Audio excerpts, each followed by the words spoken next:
جانوروں کی بات کر رہے ہیں جن کی قربانی جیتی ہے، لکم، ان قربانی کے جانوروں میں تمہارے لیے فیہا، ان کے اندر منافع و فائدے ہیں، الا اجل مسمى، ایک وقت مقررہ تک، جب تک یہ قربان نہیں ہو جاتے، وہ قربانی کا دن یوم النحر نہیں آتا، اس وقت تک تم ان سے فائدہ اٹھا سکتے ہو، ان کا دودھ بھی پی سکتے ہو، سواری والے ہیں تو سواری کر سکتے ہو، ان کی اون کو استعمال کر سکتے ہو، ان سے بچے پیدا کروا سکتے ہو، یہ سارے کے سارے اللہ پاک نے بنائے ہیں تمہارے لیے فائدے کی چیزیں ہیں۔ مشرکین میں یہ بھی تھا کہ وہ ان چیزوں کو جب وہ کسی چیز کو مقرر کر دیتے قربانی کے لیے، خاص طور پہ حج کی، دوسری قربانی تو بعد میں ہوئی، مشرکین تو نہیں کیا کرتے تھے، تو وہ پھر اس کے لیے اس جانور کی کوئی بھی چیز، اس کی اون، اس کا دودھ، اس کے بچے، وہ کوئی بھی اپنے لیے پھر حلال نہیں سمجھتے تھے۔ اللہ نے کہا نہیں، ان پہ سواری والے ہیں، سواری بھی کرو، ان سے دودھ بھی لو، ان سے بال بھی اتارو، اگر تمہاری کوئی ضرورت کے رسیاں بنانے کے لیے، تو ان سے تم فائدے اٹھا سکتے ہو اجل مسمى، جب تک ان کو ذبح نہیں کرتے۔ ثم محلھا، اور پھر جب ذبح کی جگہ، پھر ان کو ذبح کی جگہ کے لے کے، اور ذبح کی جگہ کون سی ہے قربانی والی جو حج پہ لوگ جاتے ہیں؟ الی البیت العتیق، اللہ کا وہ گھر، یہ پیچھے بھی ہم نے پڑھا ہے، عتیق کہتے ہیں اس گھر کو جو سب سے قدیم ہو،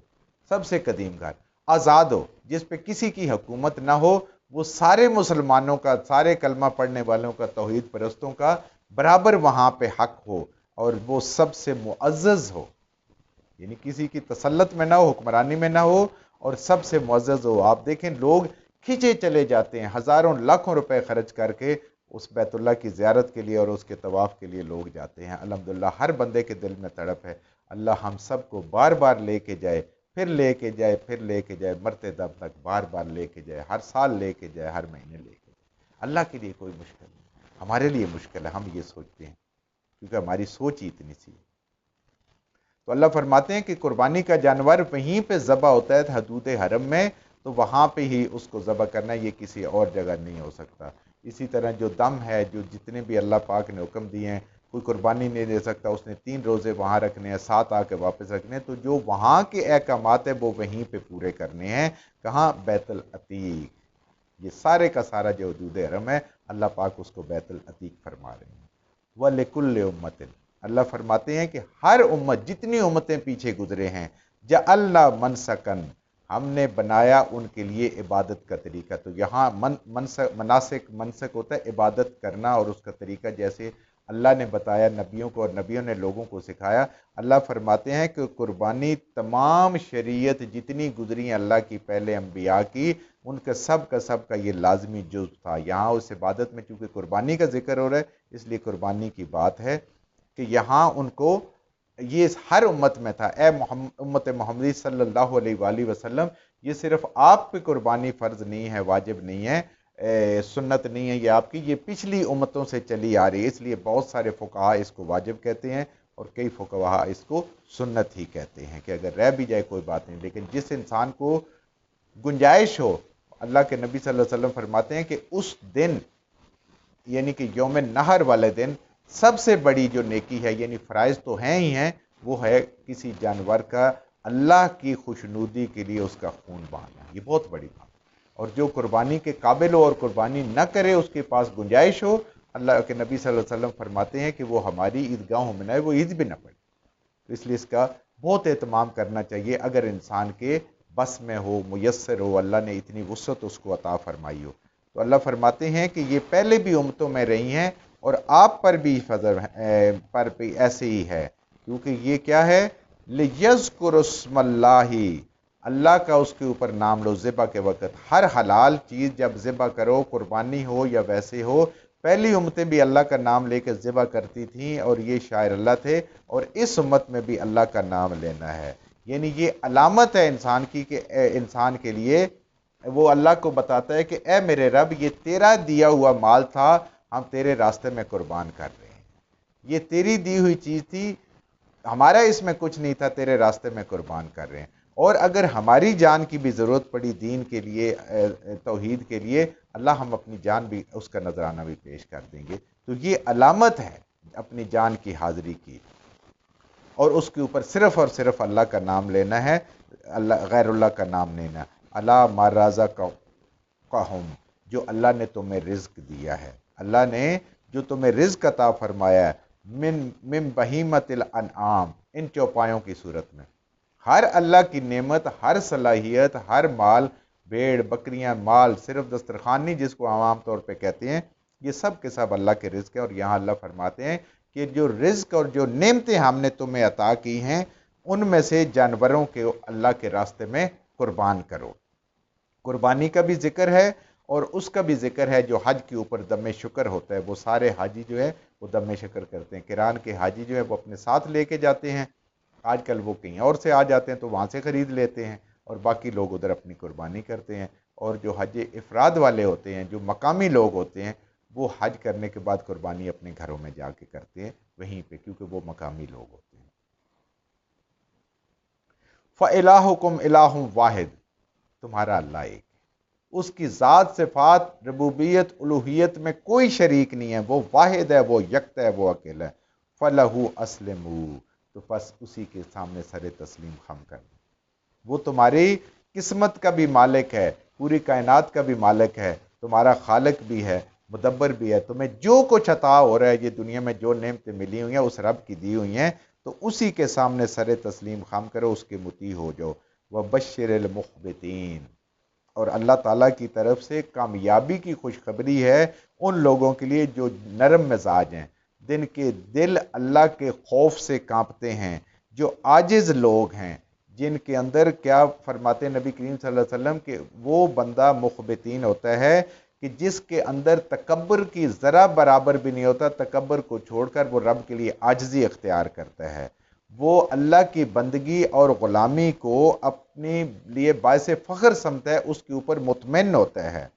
اور وہ اللہ کے ہر فیصلوں پہ راضی برضا ہوتا ہے اور ہر صورت میں اللہ کا شکر ادا کرتا ہے۔ یہ لوگ ہوتے ہیں مخبتین۔ نبی کریم صلی اللہ علیہ وآلہ وسلم سے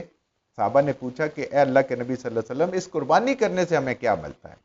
آپ صلی اللہ علیہ وآلہ وسلم نے فرمایا کہ یہ سنت ابراہیمی ہے، میں بھی اس سنت پہ عمل کرتا ہوں، یہ میری بھی سنت ہے، اور جو کچھ ملتا ہے ہر بال کے بدلے میں، ہر روئے کے بدلے میں، گوشت اور ہڈی کے بدلے میں اللہ پاک ایک ایک نیکی عطا فرماتے ہیں، برابر ان کے ثواب ملتا ہے۔ ان کا اے اللہ کے رسول صلی اللہ علیہ وسلم، اونٹ پہ تو اتنے زیادہ بال ہوتے ہیں، تو ان میں اللہ کے نبی صلی اللہ علیہ وسلم نے فرمایا کہ اس کے برابر بھی سب انسانوں کو ملتے ہیں۔ یہ ایسا نہیں ہے کہ کوئی کہہ دے ہم ان پیسوں کا صدقہ کر دیں تو وہ قربانی کے برابر ہو جائے گا، وہ صدقہ تو اتنا ہی ہوگا جتنا ایک ایسا آج کل 25-30 ہزار میں ہوتا ہے، لیکن اس کے اوپر کتنے بال ہیں اور اس کی کتنے اعضاء ہیں اور کتنے کھر تک بھی جو ہے اس کا قیامت والے دن وزن ہوگا اور وہ نیکیوں میں تولا جائے گا۔ تو اس لیے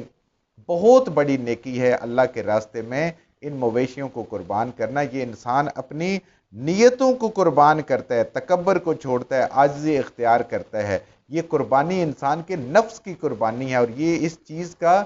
ایک عملی ثبوت ہے کہ یا اللہ جو کچھ دیا ہوا ہے تیرے ذات نے دیا ہوا ہے، ہمارا کچھ بھی نہیں ہے، اور یہ لیتے تھے راستے پہ یہ قربان۔ اس لیے خوبصورت، بہترین، اچھا جانور ہونا چاہیے، اور اس کے اندر کوئی تکبر اور غرور اور انا والی بات نہیں ہونی چاہیے کہ لوگوں کے سامنے دکھلاوا بن جائے، ریاکاری بن جائے۔ ریاکاری تو خود شرک ہے اپنے طور پر۔ جو کچھ ہم نے صحیح صحیح پڑھا اللہ ہمارے ذہنوں میں، دلوں میں بٹھا دے، جہاں جہاں پڑھتے ہوئے بولتے ہیں ہم سے غلطیوں ہوگی اللہ ہمیں معاف فرما دے، اور ان غلط باتوں کو ہمارے ذہنوں سے، دلوں سے اللہ کی ذات